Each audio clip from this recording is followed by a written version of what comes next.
Hi, I'm John Maxwell. When the top companies in the world are looking for trainers, speakers, and coaches, there's one name that stands above the rest, and that's Maxwell Leadership. Our certified team members have gotten proven results for companies all over the globe, and our reputation, I'm proud to say, is second to none. Some of our members have risen to the top of their profession, including the one you're going to meet today. I proudly introduce you to my friend Bob Fabian Zinka. Welcome to the Leadership and Success Podcast with your host, Coach BZ. If you need to develop into a better leader, this podcast is for you. If you want to achieve a greater level of success, this podcast is for you. His mentor, Dr. John C. Maxwell, said it best: everything rises and falls on leadership. We hope to inspire you today and provide you with an insight that has the potential to positively impact the trajectory of your life. Welcome to the Leadership and Success Podcast.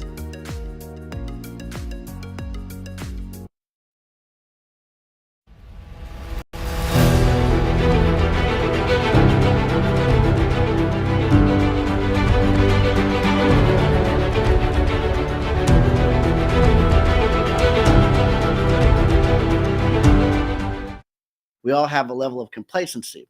And because if you called 100 people that know me and said, hey, is Chris Robinson a complacent person? I'm guessing that 99.9% would, Bob is shaking his head going, no, not there. But that's not true, Bob. I have complacency in my life. And so the way that I redefine complacency in this book, Bob, is I call it a secret place of satisfactory success.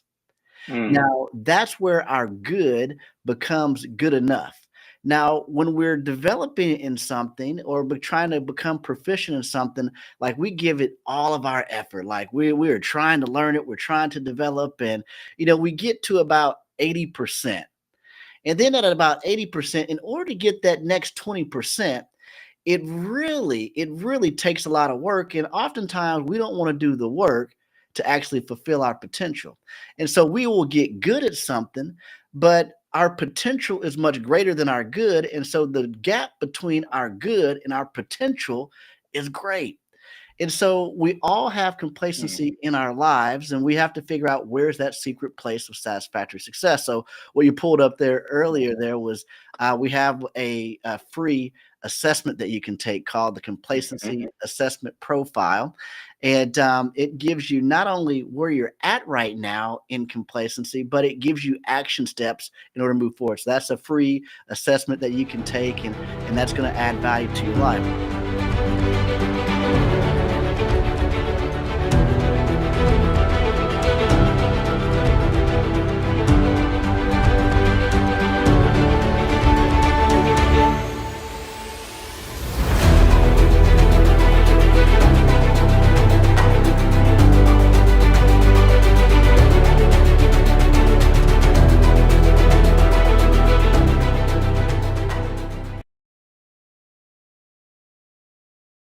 Welcome to the podcast.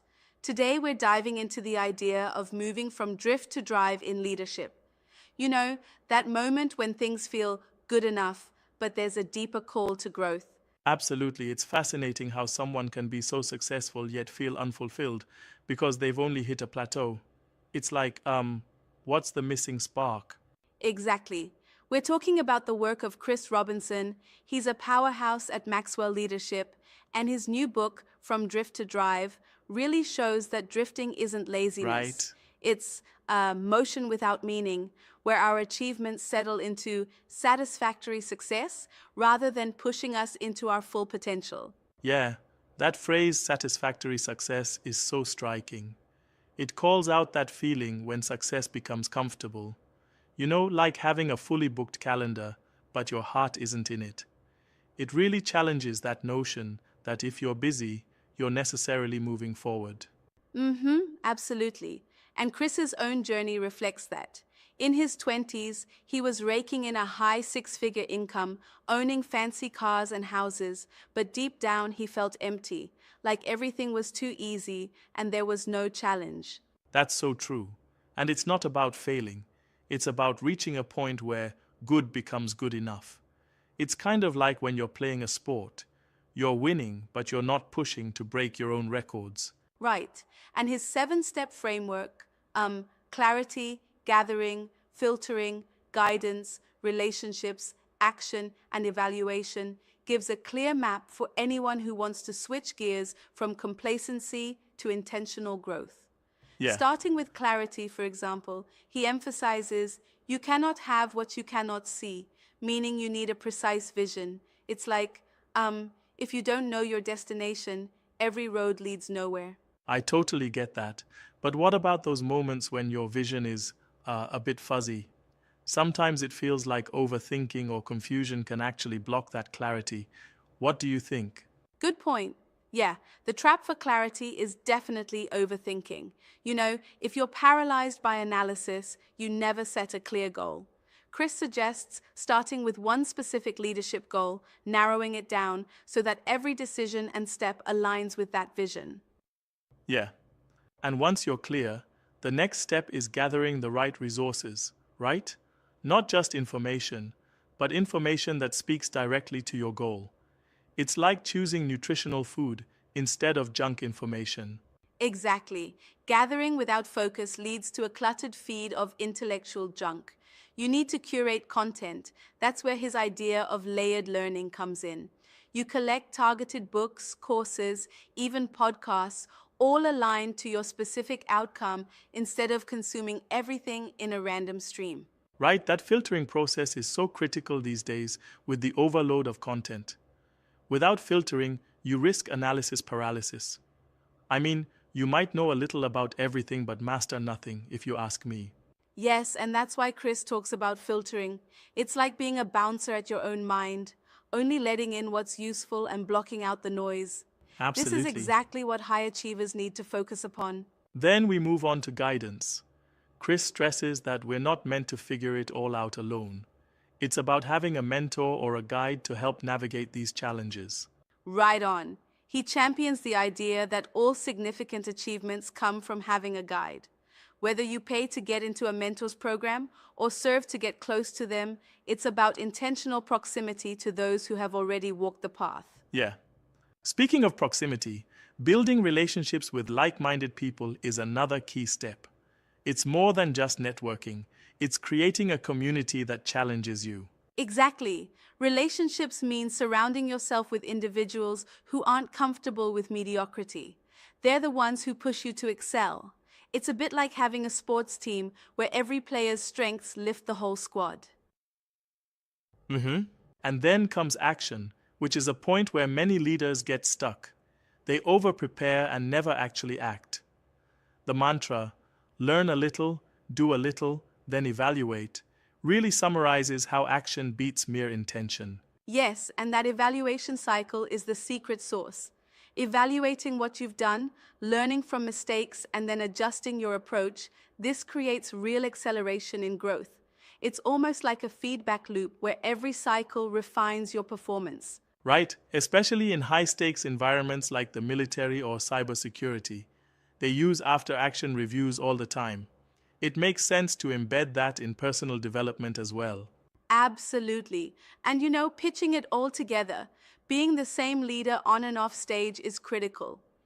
Chris's fear of having a gap between his public persona and his private self really highlights the need for integrity. It's that alignment which builds trust and credibility. Yeah, I'll say that again. If you're not living the values you preach, eventually people catch on. It's a delicate balance, but one that authentic leaders must maintain. Now, here's something I find interesting. Chris challenges us to not just overcome complacency, but to push towards significance. He urges taking intentional daily steps, whether that's improving your professional skills or making a meaningful contribution to your community. Absolutely. It's that drive beyond good enough. I really appreciate that perspective. Sometimes it's easy to settle when you're in a routine, but intentional growth means asking yourself, am I really moving forward or just drifting along? Exactly. And that's what his book is about, turning the reins on our lives and actively choosing to lead with purpose. And hey, Even if you're in tech, military, or any other field, the framework applies universally. Yeah. I'm curious though, do you think there's ever a risk in constantly pushing yourself? Could there be a moment where the drive might lead to burnout if not balanced well? That's a respectful challenge and a good question. There's definitely a fine line between relentless drive and burnout. Chris acknowledges that we have to be mindful. Action should be balanced with evaluation and self care.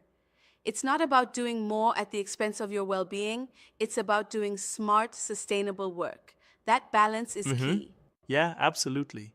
It's a holistic approach, personal growth, professional achievements, and real integrity all wrapped up. And I love the idea that every leader, even those at the top, can fall into complacency if they're not vigilant. Right, that's the crux. Drift is subtle. It creeps in when you get too comfortable. But once you recognize it, you can flip the switch to drive, clarify your vision, gather and filter the right resources, get the guidance you need, build a high-impact network, take decisive action, and constantly evaluate your progress. Indeed, this conversation really hits home. I'm definitely coming away with actionable insights. It's not just about professional success, it's about building a lasting legacy by continually striving for significance. Absolutely. So, for anyone listening, if you feel like you're drifting, even if you're successful, think about which part of the 7-step framework you could use a boost in. It might be as simple as getting crystal clear on one major goal or rethinking how you filter your daily information. Well said. And with Chris Robinson's insights, it's a call to action to break those chains of complacency and step fully into your leadership potential. Exactly. Thanks for joining in this deep dive. Here's to moving from drift to drive and building a legacy that truly reflects who we are, both on and off stage. Cheers to that. Remember, folks, it's not just about being busy, it's about being purposefully in motion. Catch you on the next episode.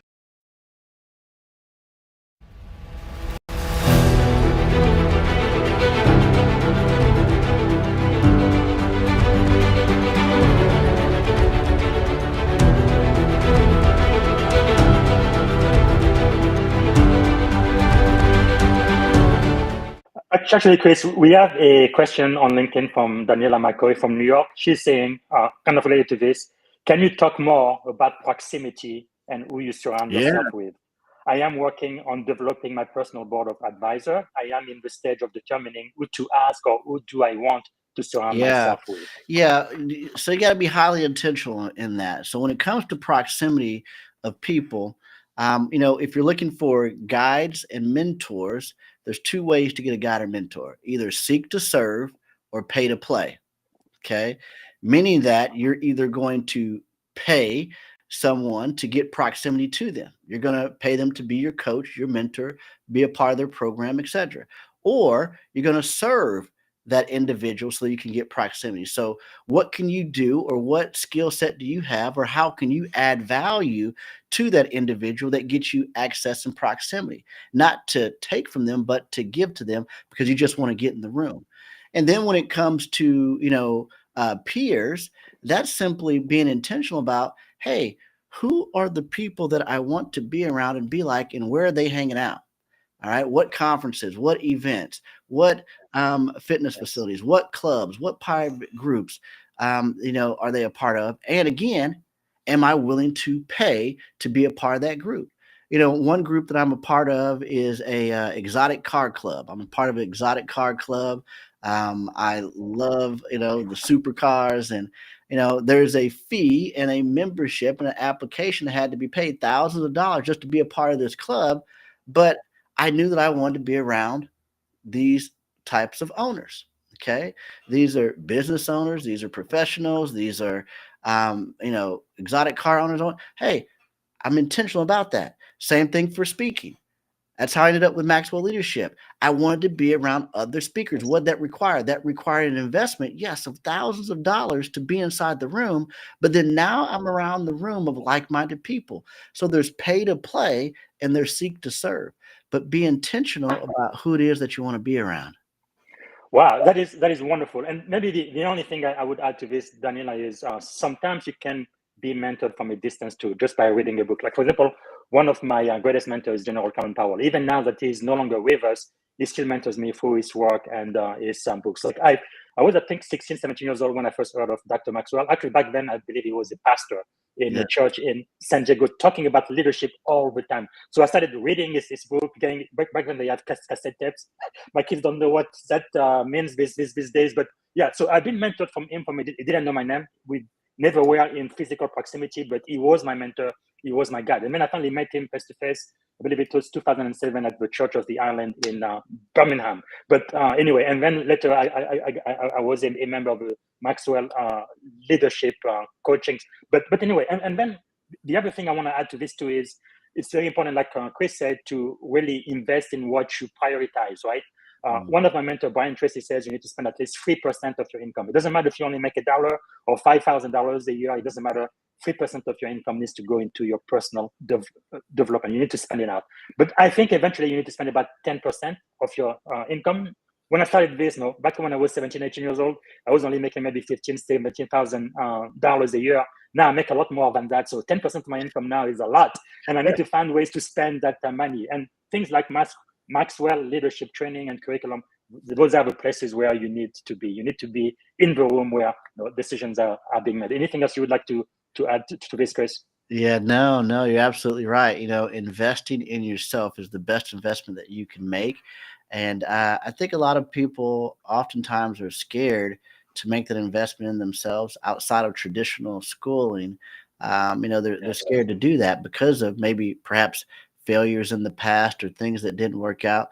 But here's what I found, Bob, is that I've never lost a dime in business. I've never lost a dime in business, but I've paid a whole lot of tuition, right? A whole lot of tuition.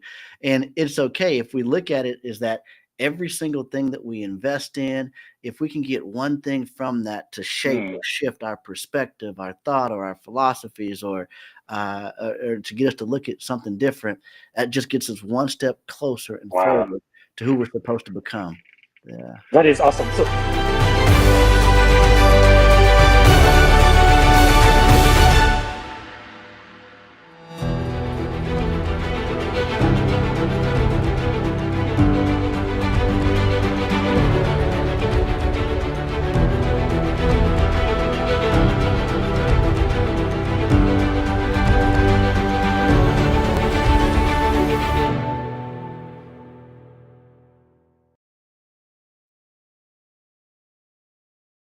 Thank you for listening to the Leadership and Success Podcast with your host, Coach BZ. If you like what you heard, please subscribe to our channels and come back for more wisdom nuggets on how you may develop into a better leader and achieve greater levels of success. Leadership is the most critical skill. The world will always need leaders to lead others, deploy the next disruptive technology, or execute a business strategy. You may as well decide on counting yourself among the 21st century leaders. See you right here next time on the Leadership and Success Podcast with Coach B.